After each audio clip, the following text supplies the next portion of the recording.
कुछ देर के लिए आप इमेजिन करें कि आप अपने कमरे में अकेले लेटे हुए, लेकिन थोड़ी ही देर में आपको फील होने लगे कि आपके अलावा भी कमरे में कोई और है और आपको फील होने लगे कि आपके मैट्रेस पे कोई आकर बैठा है। वो मैट्रेस नीचे को दबा है लेकिन बैठने वाला आपको दिखाई नहीं दे रहा है। ये कहानी भी कुछ इसी तरह की है जो मैं आज आपसे शेयर करने वाला हूँ। अगर आपको डर लगता है तो बेशक ये स्टोरी को स्क्रॉल कर दें क्योंकि ये आगे बहुत खौफनाक होने वाली है। स्टोरी शुरू करने से पहले बताना चाहूंगा कि मेरा चैनल है हॉरर स्टोरीज विद अदनान, जिसमें मैं लोगों की भेजी गई हॉरर स्टोरीज को नरेट करता हूँ जो तफसीलन मैं वहां पर शेयर करता हूँ। अगर आपको इस कंटेंट में बहुत इंटरेस्ट है तो आप वहां जाकर लाजमी विजिट कीजिएगा अगर आपको इस तरह की स्टोरीज पसंद है। तो चलते हैं स्टोरी की तरफ। स्टोरी कुछ यूं है कि ये मेरी एक सब्सक्राइबर ने जो कि यूट्यूब पे मुझे शेयर की थी। ये बताती है मेरी शादी हुई, शादी के बाद मेरे हस्बैंड जो कि मलेशिया में जॉब करते थे, मैं भी शादी के बाद उनके साथ मलेशिया चली गई। अब जो कंपनी ने वहां पर हमें एक रिहाइश दी हुई थी वो एक बहुत पुराना घर था और घर भी कुछ इस तरह से थे कि एक घर छोड़ के दूसरा घर काफी दूरी पे था और उस घर के चारों तरफ जंगल ही जंगल, झाड़ियां। वैसे तो वो घर बहुत खूबसूरत था लेकिन वो बहुत पुराना घर था। अभी कहती मेरे हस्बैंड की नाइट ड्यूटी ज्यादा हुआ करती थी। उनकी 10 दिन नाइट 10 दिन डे हुआ करती थी। डे में तो मैं किसी तरह मैनेज कर लेती लेकिन जब उनकी नाइटें होती थी तो मुझे बहुत खौफ आता था। वही घर जो दिन में बहुत खूबसूरत लगता था अब रात में क्योंकि बाहर जंगल था तो इसी वजह से मुझे वहां खौफ आने लगा। मेरे घर के लॉन में भी बहुत पुराने दरख्त लगे हुए थे। अब मुझे उस घर में फील भी होता था कि यहाँ मेरे अलावा कोई और। खैर वक्त गुजरता गया, फिर अल्लाह ताला ने हमें एक बेटे से नवाजा। अब कहा जाता है कि जिन्नात बच्चों को जानवरों को नजर आते हैं। अब मेरा बेबी जिसे मैं स्टॉलर में डाल के काम करती रहती थी, अब अक्सर ऐसा हुआ करता था कि वो बच्चा खिलखिला के हंसना शुरू हो जाता। मैं बहुत परेशान होती, भागती हुई कमरे में आती और देखती उस बच्चे का आई कांटेक्ट कहीं और होता था, जैसे वो छत की तरफ देख रहा है। मेरे सामने आने पे भी वो मेरी तरफ नहीं देखता था। मुझे बकायदा फील होता था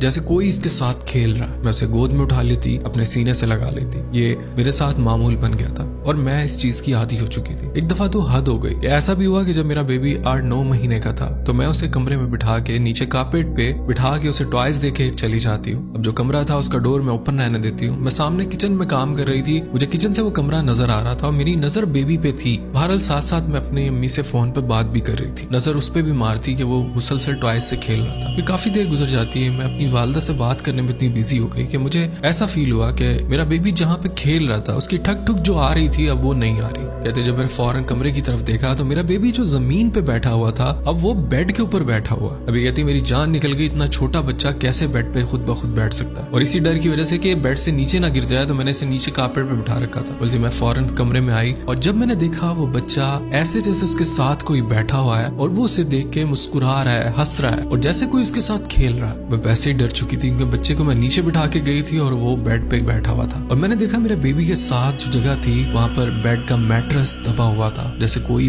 भारी सी चीज यहाँ बैठी हुई और बच्चा उसी की तरफ देखकर हंस रहा है, मुस्कुरा रहा है। मैं फौरन से गई, बच्चे को उठाया, सीने से लगाया। मैंने गुस्से से घबराते हुए कमरे में एक आवाज दी। मैंने कहा आप जो कोई भी हो ये बच्चों के साथ मत करो, ये ज्यादा हो रहा है, अब चले जाओ यहाँ से। और कहते हैं बकायदा मुझे फील हुआ कि जो मैट्रेस था वो वापस लेवल पे आया और कोई वहां से उठा है, कमरे से बाहर निकल गया और जब वो बाहर निकला तो मुझे एक हवा का झोंका सा फील हुआ, ऐसा जैसे वाकई में ही कोई दरवाजे से मेरे साथ से गुजरा। बहरहाल ये बहुत खौफनाक वाकया था। अगर ऐसी स्टोरीज आप सुनना चाहते हो मेरा चैनल है हॉरर स्टोरीज विद अदनान, जाकर लाजमी सुनिएगा। ऐसी मैं लोगों की भेजी गई हॉरर स्टोरीज को वहां पे शेयर करता हूँ और शॉर्ट स्टोरी सुनने के लिए इस चैनल को फॉलो कर लें।